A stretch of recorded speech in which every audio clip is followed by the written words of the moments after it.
A 14-year-old girl stands motionless in the corner of a German command room in occupied Paris, her eyes downcast, holding a silver tea tray that trembles slightly in her thin hands.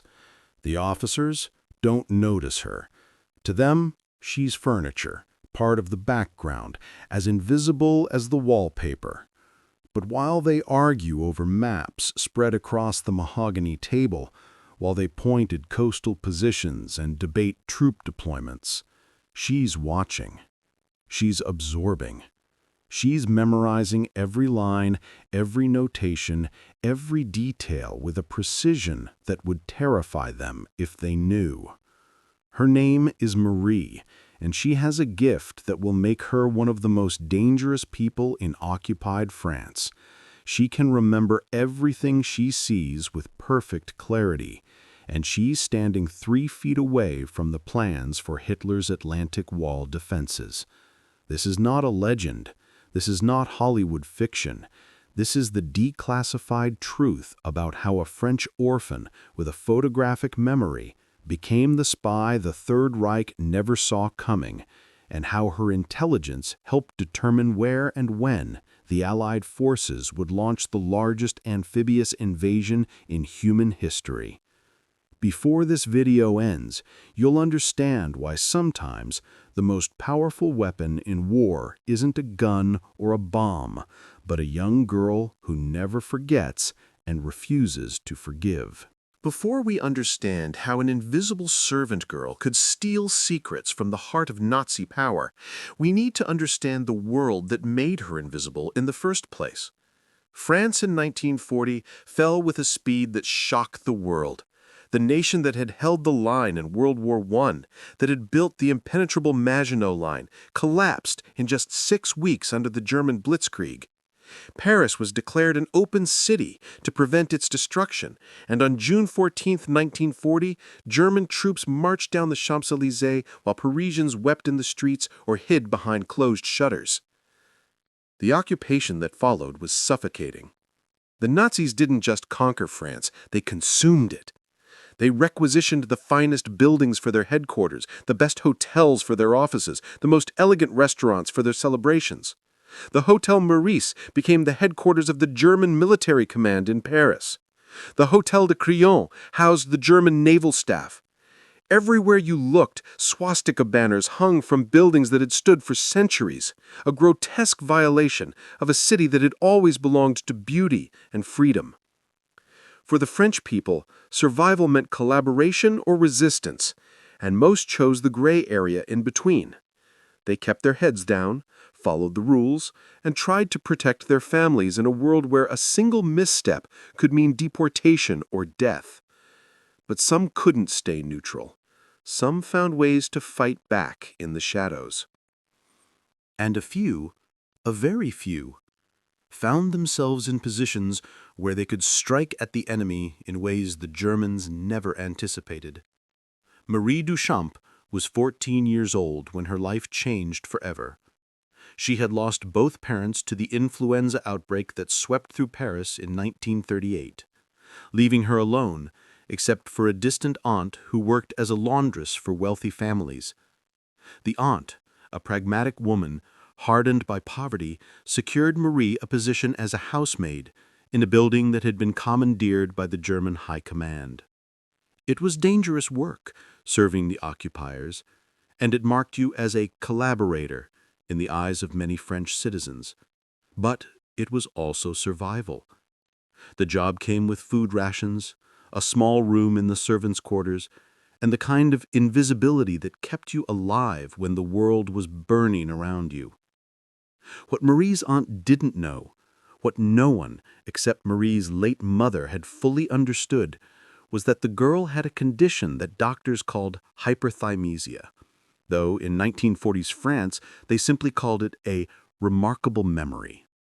Marie could remember everything she saw with photographic precision. Every face she'd ever encountered, every page she'd ever read, every conversation she'd overheard. It was all stored in her mind with perfect clarity. As a child, this gift had seemed more like a curse. She remembered every cruel word, every loss, every moment of pain with the same vivid detail as moments of joy. But now, working in the heart of the Nazi occupation, surrounded by classified documents and military officers who spoke freely around servants they considered too stupid to understand German, her gift was about to become something else entirely. It was about to become a weapon. Marie's duties were simple. She served breakfast to the officers in the planning rooms, cleaned their offices after meetings, delivered messages between departments, and remained silent and invisible at all times.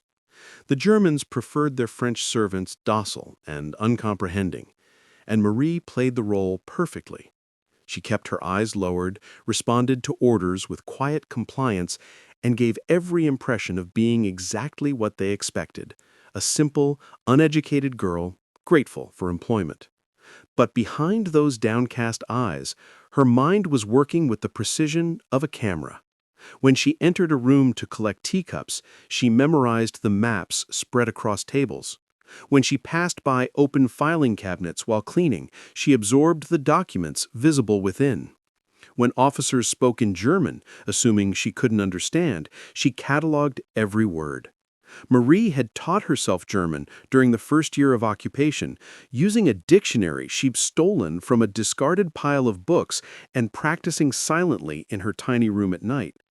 The officers never suspected. Why would they? She was just a maid, part of the furniture, beneath their notice. This systematic underestimation would become the Third Reich's greatest vulnerability in occupied Paris. Because Marie wasn't just memorizing information randomly.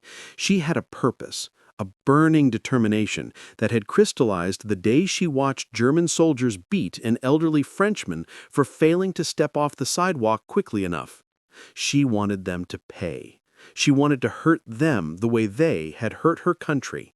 And she was about to discover exactly how to do that. The connection came through her aunt, who had links to the early French resistance through her laundry network. Washerwomen moved between houses, heard conversations, saw things others missed. They were the invisible infrastructure of information in occupied Paris. One night, her aunt's contact, a man who gave no name and asked no unnecessary questions, approached Marie with a proposition. The resistance had learned what building she worked in, and they wanted to know if she could provide information. Marie said yes, immediately. The man studied her for a long moment, this thin girl with fierce eyes and clenched fists, and he asked her a question that would change everything. Can you describe the layout of the third-floor offices?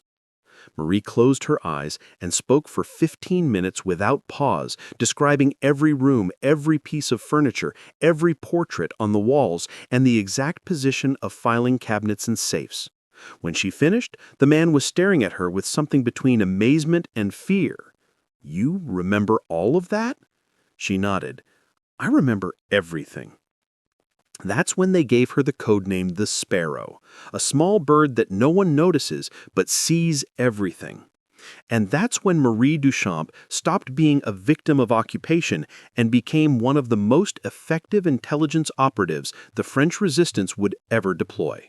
She was 14 years old, weighed barely 40 kilograms, and she was about to wage war against the Nazi command structure using only her mind and her courage.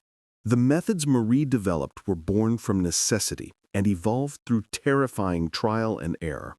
She couldn't take photographs, couldn't smuggle documents out of the building, couldn't risk writing anything down while inside German headquarters. Any of those actions would result in immediate discovery, torture, and execution. Instead, she had to become a living camera, absorbing information during her duties and then transferring it to her contacts during the brief windows when she could leave the building. Her first intelligence report dealt with troop movements. She had overheard a conversation between two Wehrmacht officers discussing the transfer of a panzer division from France to the Eastern Front. That night, meeting her contact in a darkened alley near the building's service entrance, she recited every detail: unit numbers, departure dates, rail routes, and the number of tanks being transported. The information reached London within 3 days, and Allied intelligence was able to adjust their strategic assessments accordingly. The report was considered so detailed and accurate that British intelligence officers initially suspected it was German disinformation. No human source could provide that level of precision without access to written documents. But as weeks passed and more reports arrived from the Sparrow, always accurate, always impossibly detailed, they began to understand that they had stumbled upon something unprecedented. They had a source with perfect recall working inside German high command. Marie's access expanded as she proved herself a reliable and invisible servant. The officers grew comfortable with her presence, speaking freely around her, leaving sensitive documents on desks while she cleaned. She learned to time her work to maximize information gathering. She volunteered for the early morning shift when officers left briefing notes and maps out from late-night planning sessions. She positioned herself to refill coffee cups during meetings, standing motionless against the wall while generals argued strategy. And every night, sometimes multiple times per night, she met with her resistance contacts to transfer the intelligence she'd gathered. The meetings were always brief, always in different locations, always terrifying. She would recite what she'd seen, answering questions about specific details, clarifying notation she'd observed on maps, describing the mood and concerns of the officers. Her contacts took notes frantically, trying to keep up with the flood of information pouring from this teenage girl who spoke in a flat, emotionless voice to keep herself from breaking down, because the work was destroying her psychologically. She memorized transportation schedules for trains heading to concentration camps, deportation lists, execution orders, and battle plans that would result in thousands of deaths. Every piece of information she gathered stayed with her forever, carved into her memory with perfect, terrible clarity. But Marie understood something that gave her the strength to continue. Every piece of intelligence she provided was a strike against the occupation. Every troop movement she reported allowed the Allies to adjust their strategies. Every defensive position she memorized might save Allied lives when the invasion finally came. And it was coming. She could see it in the increasing tension among the German officers, in the urgent construction of coastal defenses, in the way conversations kept returning to the Atlantic Wall and the question of where the Allies would strike. By early 1944, this question dominated every planning session Marie witnessed. The Germans knew an invasion was inevitable, but they didn't know where or when. Hitler believed it would come at Pas de Calais, the shortest crossing point from England. Field Marshal Rommel, who had been given command of defensive preparations, wasn't certain. The arguments were constant and heated, and Marie absorbed every word. She memorized maps of the Atlantic Wall defenses, noting where fortifications were strongest and where they remained incomplete. She learned which beaches had been mined and which had underwater obstacles. She memorized troop deployments, noting which units were positioned where along the French coast. She was building a comprehensive picture of German defensive preparations, and that picture was being transmitted piece by piece to Allied intelligence in London. The danger escalated in March of 1944, when the Gestapo began investigating possible intelligence leaks from German headquarters in Paris. They didn't suspect the Sparrow specifically, they didn't even know she existed. But they knew information was getting out, and they were determined to find the source. Security protocols tightened. Random searches of servants became routine. The atmosphere in the building shifted from comfortable arrogance to paranoid suspicion. Officers began locking their doors during meetings. Documents disappeared into safes more quickly. The easy access that Marie had enjoyed for nearly 2 years began to narrow. But by then, she had established herself as the most trusted and reliable servant in the building. The head of staff, a German administrator who prided herself on running an efficient household, had taken particular notice of Marie's quiet competence. She promoted the girl to senior housemaid, giving her access to even more sensitive areas, including the private offices of the commanding generals. This promotion came with increased scrutiny, but also increased opportunity. Marie now had legitimate reasons to enter the most classified spaces in the building, to stand in corners during high-level meetings, to see documents that were meant for only the highest ranks of German command. The Gestapo was looking for sophisticated espionage networks with radios and codebooks.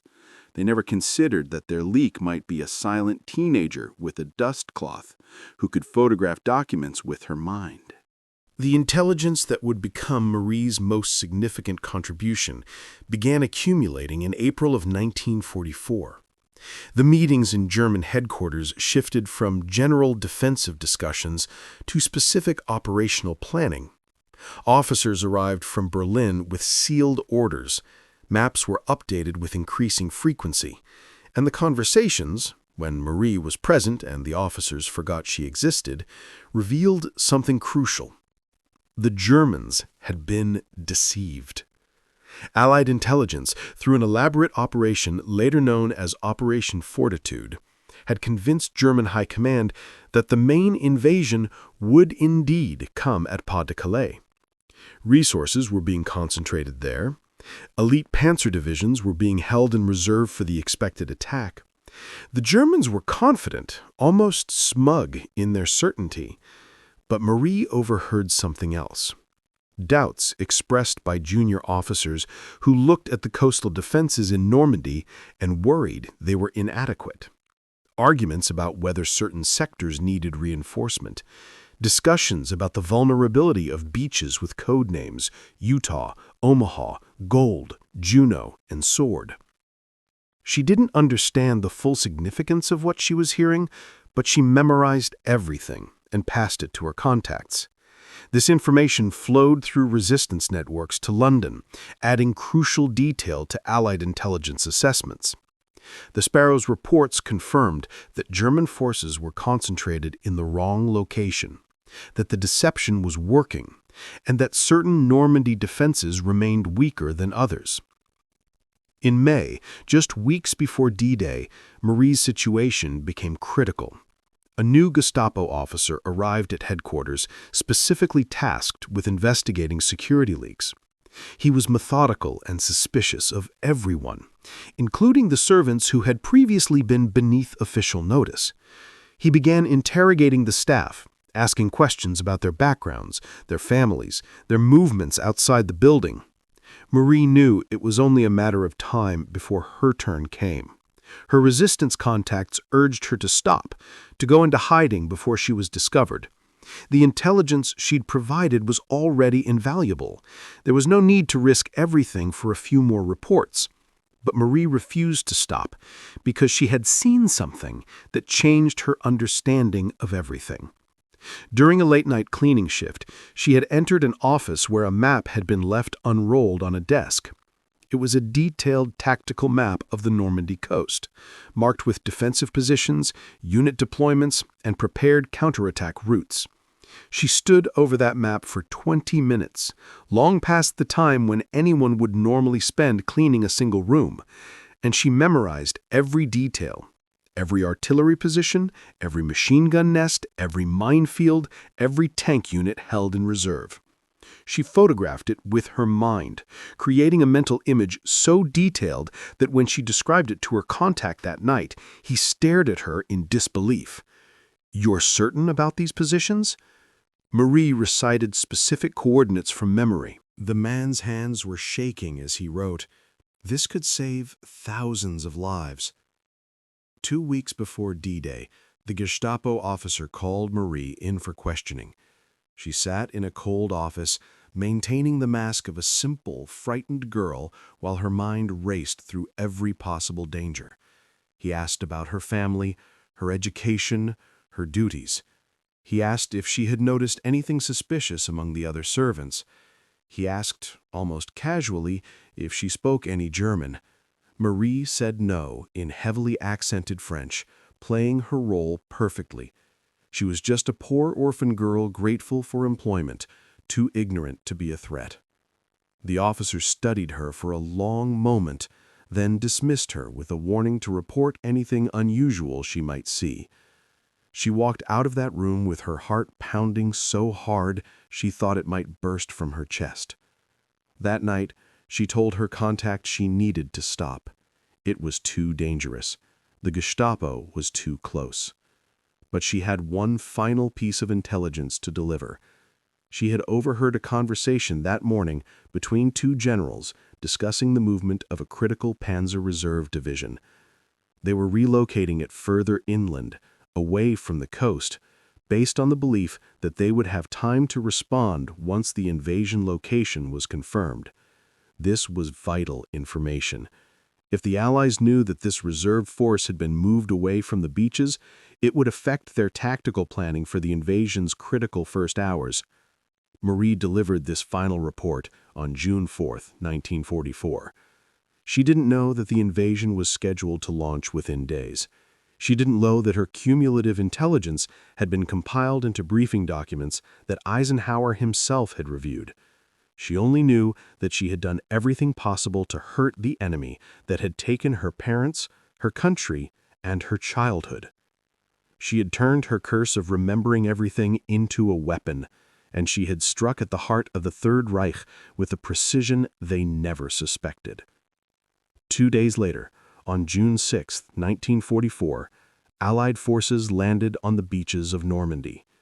Marie heard the news from the chaos that erupted in German headquarters, officers shouting, phones ringing constantly, maps being frantically updated as reports came in from the coast.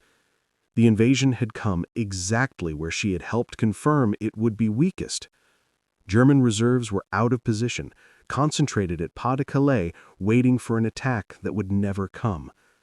The beaches, while still heavily defended and purchased with terrible Allied sacrifice, were not as reinforced as they would have been if German intelligence hadn't been deceived.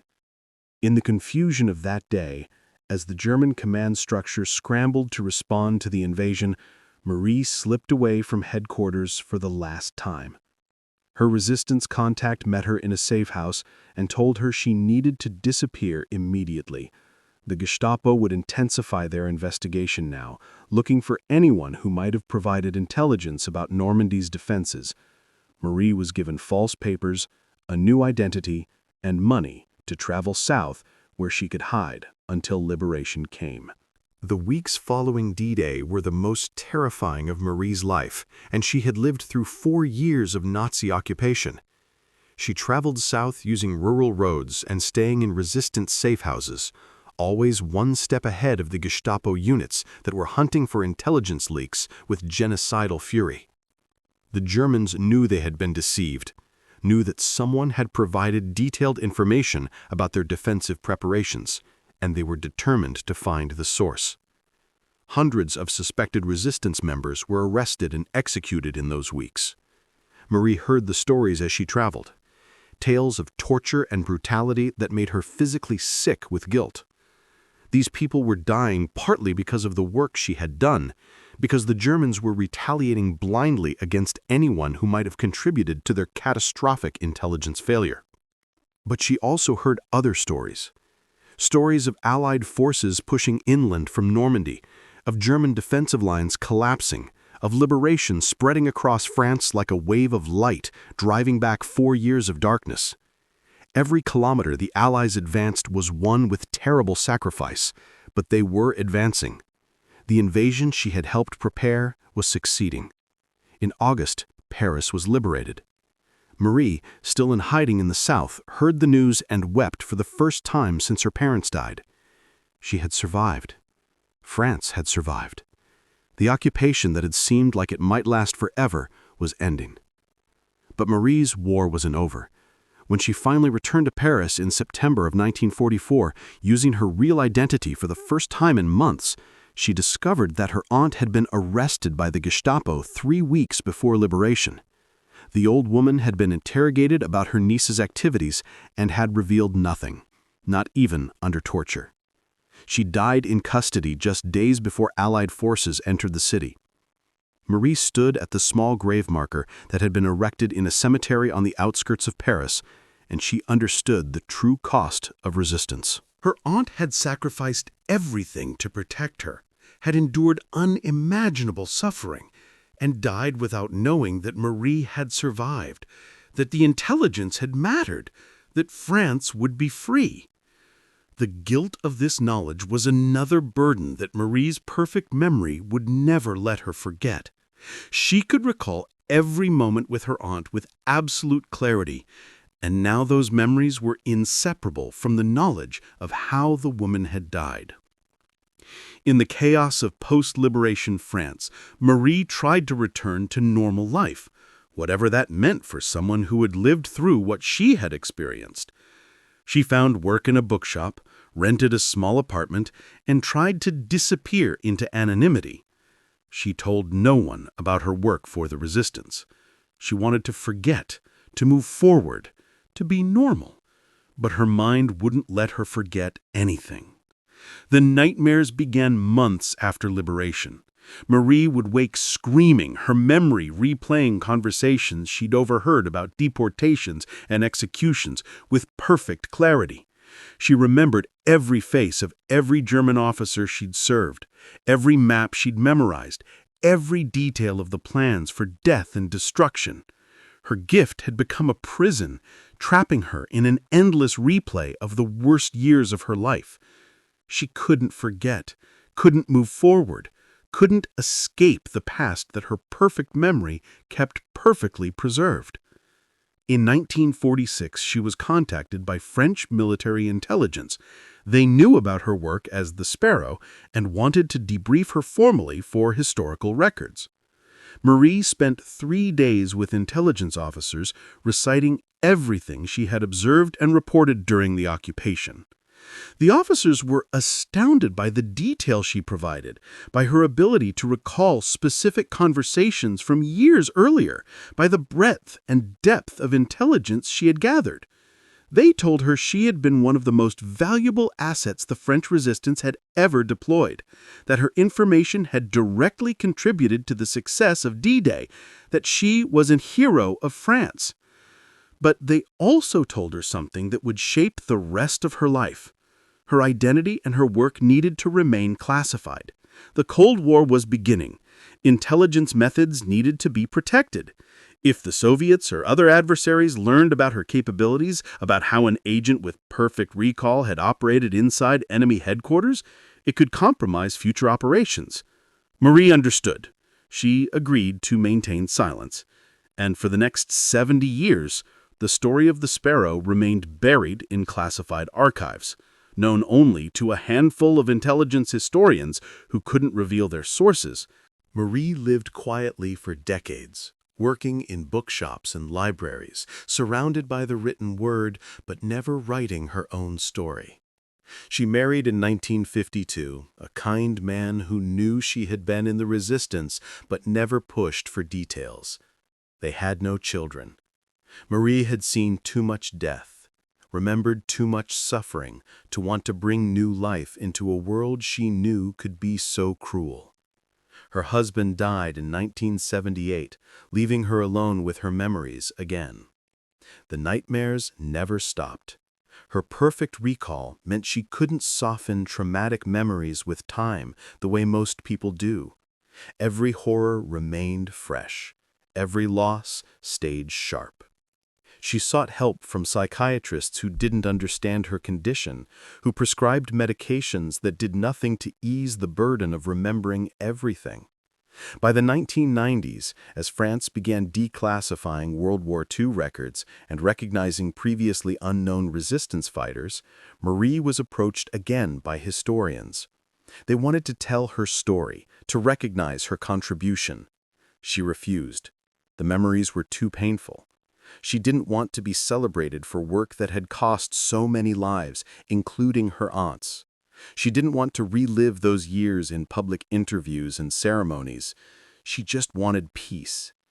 But in 2012, at the age of 82, Marie's perspective shifted. She was contacted by a young historian who had discovered references to the Sparrow in newly declassified Allied intelligence reports. This historian had spent years piecing together the story, tracking down Marie through resistance networks and military records. When they finally met, the historian asked Marie a question that changed everything. Don't the people who died deserve to have their sacrifice remembered? Don't the younger generations deserve to know that resistance came in forms no one expected? Marie thought about her aunt, who had endured torture and death to protect her. She thought about the resistance fighters who had risked everything to pass her intelligence to London. She thought about the Allied soldiers who had stormed the Normandy beaches, many of whom had survived partly because German reserves were out of position. And she realized that keeping silent had become another form of imprisonment. Her perfect memory had preserved these stories, these sacrifices, and by refusing to share them, she was allowing them to be forgotten by everyone except herself. So Marie agreed to talk. Over the next 2 years, she worked with a historian to compile a detailed account of her wartime activities. She recited conversations from 70 years earlier with perfect accuracy, described the layouts of German headquarters in exact detail, and provided intelligence assessments that filled gaps in historical records. The French government officially recognized her in 2014, awarding her the Legion of Honor in a ceremony that made her profoundly uncomfortable. She didn't feel like a hero. She felt like someone who had survived when so many others hadn't. But she accepted the recognition not for herself, but for everyone who had resisted, everyone who had fought back in whatever ways they could, everyone who had refused to accept occupation as permanent. Marie died in 2017 at the age of 87, her perfect memory finally silenced. But before she died, she left behind a complete written account of her experiences, compiled from the thousands of hours of interviews. This account was published posthumously and revealed for the first time the full extent of her contributions to the Allied war effort. Intelligence analysts studying her reports confirmed that the Sparrow's intelligence had indeed influenced D-Day planning, providing crucial confirmation of German defensive positions and troop deployments. Her work had been cited in briefing documents used at highest levels of Allied command.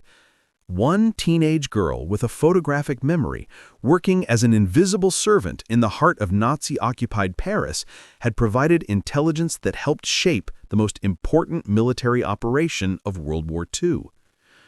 The story of Marie Duchamp, the Sparrow, raises profound questions about heroism and memory. She spent her entire life burdened by the gift that had made her such an effective spy. She never forgot a single moment of suffering, never found peace from the memories that haunted her. She sacrificed not just her safety during the war, but her psychological well-being for the rest of her life. Was it worth it? Marie herself struggled with this question until the end, but perhaps the answer lies not in whether her suffering was justified, but in what her story teaches us about resistance, that it comes from unexpected places, that the enemy's greatest vulnerability is often their arrogance and their assumptions about who matters and who doesn't, that invisibility can be a weapon when wielded by someone determined to see, remember, and act. Marie was never taught to be a spy. She had no training, no equipment, no support structure beyond brave resistance fighters risking their lives to pass her intelligence to London. She had only her mind, her courage, and her refusal to remain passive while her country suffered. And somehow, impossibly, that was enough.